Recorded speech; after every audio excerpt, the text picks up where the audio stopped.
कारणों से बहुत महत्व का है।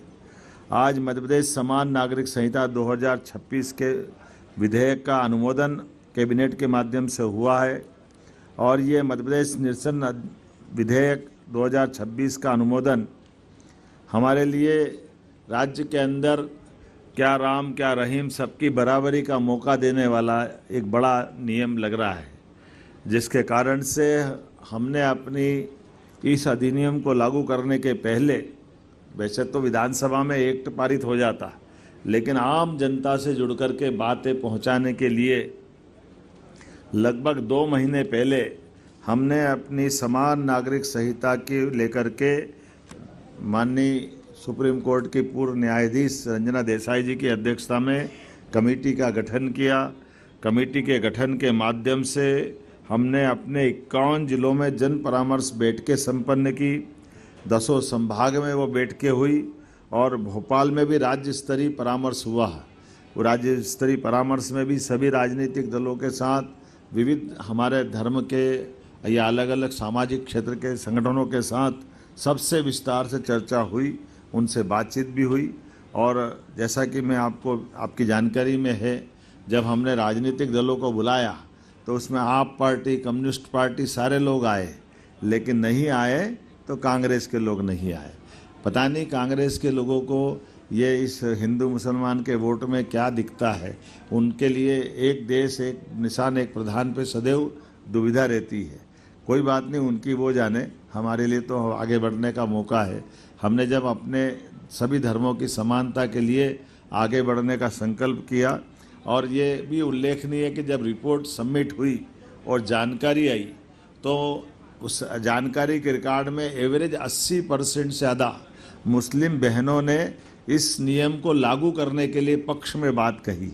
ये भी हमारे लिए उल्लेखनीय है कि रिकॉर्डेड आंकड़ा 76% का है, लेकिन एवरेज 80% मुस्लिम बहनों ने कहा कि एक समान कानून लगना चाहिए, और 40% मुस्लिम भाइयों ने भी कहा है। नामजद भी आकर के बैठकों में इस बात को कोट किया कि ये हमारे लिए कानून लगना चाहिए। कई लोगों ने उनसे प्रश्न भी किया कि आप इस पे समर्थन कैसे दे रहे हैं, तो उनने खुलकर कहा कि हमारी भी माताएं बहनें हैं, हमारे लिए भी हमारी बहनों की ज़िंदगी को, अगर हिंदू भाई बहनों की बहन की ज़िंदगी इस एक्ट से सुरक्षित होती है तो मुस्लिम भाई बहनों की बेटियों के साथ क्यों अन्याय होना चाहिए।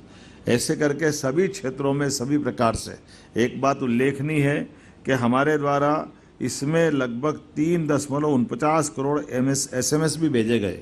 हम जनता के अंदर नीचे तक जितनी बात पहुंचा सकते थे, हमने सभी संचार साधनों का, सोशल मीडिया का, प्रिंट मीडिया का, इलेक्ट्रॉनिक मीडिया का, यहाँ तक कि कार्यक्रमों के अंदर होने वाली सभाओं में भी इस विषय को नीचे तक उतारने का सभी मंत्रियों के साथ, मेरे स्वयं सहित सभी संगठनों के साथ हमने ये बातें नीचे पहुंचाई।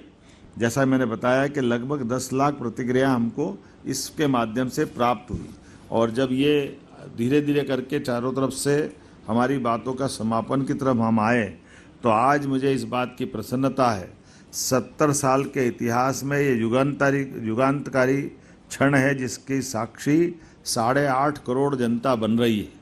जब हम मध्य प्रदेश की धरती पर समान अधिकार, समान अवसर, समान नागरिक, समान न्याय के स्वर्णिम चतुर्भुज के उदय की तरफ बढ़ रहे हैं। आज मध्य प्रदेश की कैबिनेट ने समान नागरिक संहिता विधेयक 2026 को सहर्ष सर्वानुमति से स्वीकृति प्रदान की है। मैं हमारे सभी माननीय मंत्रिमंडल के साथियों के साथ आप सबको भी बधाई देना चाहूँगा। इस विधेयक को 20 जुलाई 2026 से प्रारंभ हो रहे विधानसभा के सत्र में रखने के लिए हमारी कैबिनेट की अनिवार्यता की बाधा या उसकी मदद से हमने इस दिशा में आगे कदम बढ़ाया है। ये बात सही है कि भारतीय संस्कृति में समानता का भाव, सर्वे भवन्तु सुखिनः, सर्वे सन्तु निरामया, ये वेद वाक्य के उद्घोष के साथ होता आया है।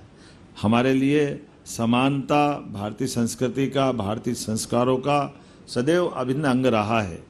ऋग्वेद में भी कहा गया है, हमारे संकल्प समान हो, हमारी सोच समान हो, हमारी संवेदना समान हो, ताकि हम सब एकता, समरसता और सद्भाव के प्रतिमान स्थापित